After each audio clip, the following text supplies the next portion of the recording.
Vocês acreditam hoje que tem a capacidade toda utilizada ou vocês ainda têm alguma capacidade ociosa em 2021? Vocês trabalharam assim a pleno vapor ou vocês ainda estão tranquilos em relação à capacidade para atender um possível aquecimento da demanda? Não, nós temos capacidade disponível sim, tá?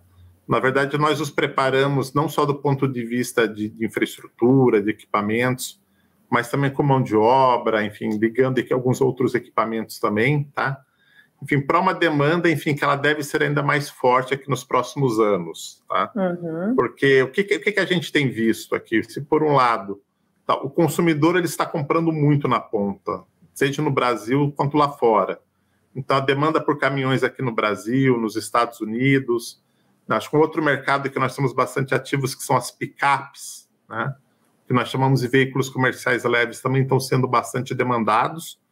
Por outro lado, o que está acontecendo aqui? Enfim, alguns resquícios ainda da pandemia estão impactando a indústria automotiva, como, por exemplo, a falta de semicondutores, o que, enfim, vocês devem ter escutado bastante aí na mídia. Tá? Os nossos volumes, eles estão bons, mas poderiam ter sido bem melhores. Tá? Esse é o ponto aqui. Agora, o lado bom é que o nosso produto, o que acontece? Que não é uma venda que desaparece, tá, Patrícia? É diferente de um quarto de hotel. Se você não vende uma diária hoje, você não vai vender duas para o mesmo quarto amanhã. Essa aqui fica uma demanda reprimida, tá? O consumidor ele vai ter que esperar mais, tá? E, enfim, em paralelo, a consequência desses dois vetores, é que o consumidor final comprando, né, e a montadora com dificuldades aqui de produzir, né, acaba ocorrendo uma diminuição de estoque que vai ser, enfim, vai ter que ser reposta.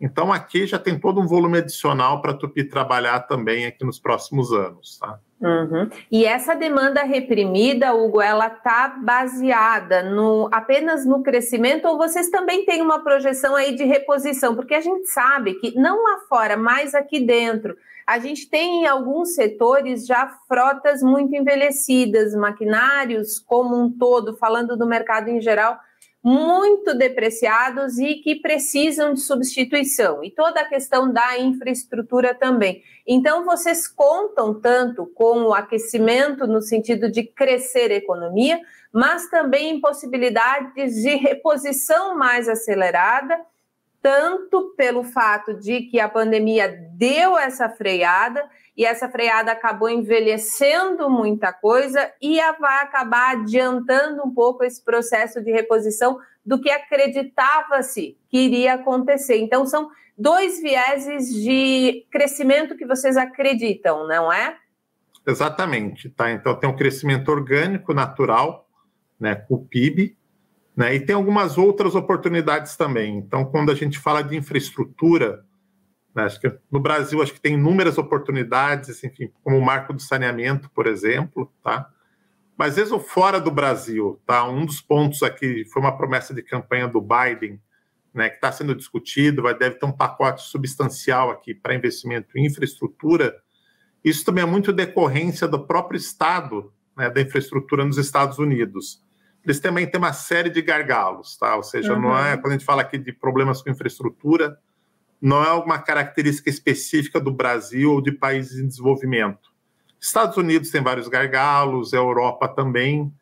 Então, aqui são assuntos que devem ser endereçados, até porque a gente tem visto uma maior movimentação de mercadorias, a urbanização, ou seja, as pessoas indo para cidades, maior número de voos, né, enfim, movimento em portos, tudo isso necessita aqui investimentos em infraestrutura que vão atingir diretamente os nossos clientes e, como consequência, a Tupy também, tá?